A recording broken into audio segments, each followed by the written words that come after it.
Sir का चकराना ये किसी भी उम्र में किसी को भी हो सकता है। मर्द को भी हो सकता है, औरत को भी हो सकता है, ये जवान को भी हो सकता है, बूढ़े को भी हो सकता है। इसकी वजूहत क्या होती हैं और इसका इलाज क्या है? अगर ऐसी सूरत आप में मौजूद है तो आप कौन से ग़िज़ाएँ इस्तेमाल करके इससे छुटकारा हासिल कर सकते हैं, मैं आज आपको इस वीडियो में मुकम्मल तौर पर बताऊँगा। मैं हकीम मोहम्मद अहमद फ़ाज़िल तिब्बुल जराहत आपकी खिदमत में हाज़िर हूँ। नाज़रीन, जिसकी ये जो सर का चकराना है ना, इसमें कई वजूहत शामिल होती हैं। बाज़ औक़ात सर चकराता है, बंदे को किसी चीज़ का सहारा लेना पड़ जाता है। बाज़ औक़ात सोते वक़्त भी सोते हुए भी बंदे को चक्कर आ जाते हैं, सर चकरा जाता है और उसकी आंखों के गिर्द अंधेरा सा छा जाता है। अगर ऐसी अलामत पैदा हो रही हैं तो इसकी वजूहत क्या है? उसकी वजूहत में आम जिस्मानी कमज़ोरी भी शामिल है। इसमें ब्लड प्रेशर का तेज़ होना भी शामिल है, ब्लड प्रेशर का डाउन होना भी शामिल है।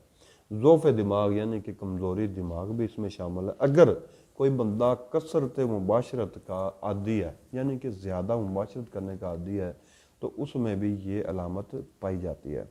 बादी और देर हज़म चीज़ों का इस्तेमाल भी इसमें एक अहम वजह होती है। मैंने अक्सर लोगों को देखा है कि वो रात के वक़्त मगरिब के बाद, इशा के बाद, इस दौरानिए में वो ऐसी चीज़ों का इस्तेमाल करते हैं, ऐसी चीज़ें खाते हैं कि जो देर हज़म होती हैं और उनको इसकी वजह से, इस बादी की वजह से या इसकी गैस की वजह से उनको चक्कर आते हैं। तो इसके ना मुसलसल रहने की वजह से उसका हाफ़ज़ा भी कमज़ोर हो जाता है। अक्सर जो चक्कर है ना जी, ये इसमें देखा गया है कि गर्मी खुश्की की वजह से आते हैं। गर्मी खुश्की एक ऐसा मिजाज है जिसमें ब्लड प्रेशर भी हाई होता है और ये अलामत भी पाई जाती है। अगर आपको ऐसा मामला है तो आप कोशिश करें कि आप पानी का इस्तेमाल ज़्यादा कीजिए।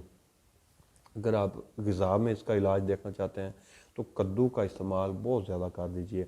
कद्दू अकेले भी आप कभी आप अकेले पका कर खाएँ, कभी इसमें कोई चिकन वगैरह डाल दें, कभी इसमें कोई बकरे का गोश्त डाल सकते हैं। इसकी ना सूरतें बदल बदल कर आप ना गाए बगाए इसको इस्तेमाल करें। इससे इंशाल्लाह आपकी जो गर्मी है, गर्मी खुश्की की जो अलामत है, सर का चकराना है, कमज़ोरी की वजह से है, वो इंशाल्लाह इसके इस्तेमाल से बेहतर हो जाएगी।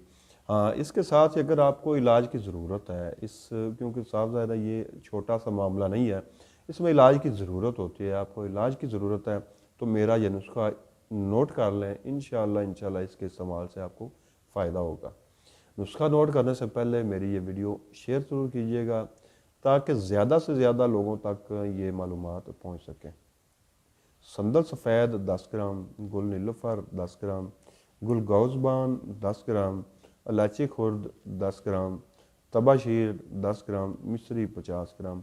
इन तमाम अशिया को आपने बारीक पीस लेना है। इसका बिल्कुल सफ़ूफ़ सा तैयार हो जाएगा, खुशबूदार और ज़ायकेदार सफ़ूफ़ होगा। इसको आपने इस्तेमाल, हम इसको सफ़ूफ़ ठंडक के नाम से पुकारते हैं।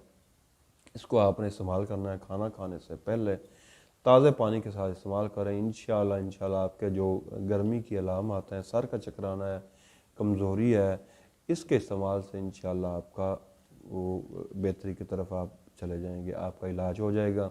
तो अब तक के लिए इतना ही। अल्लाह हाफ़िज़।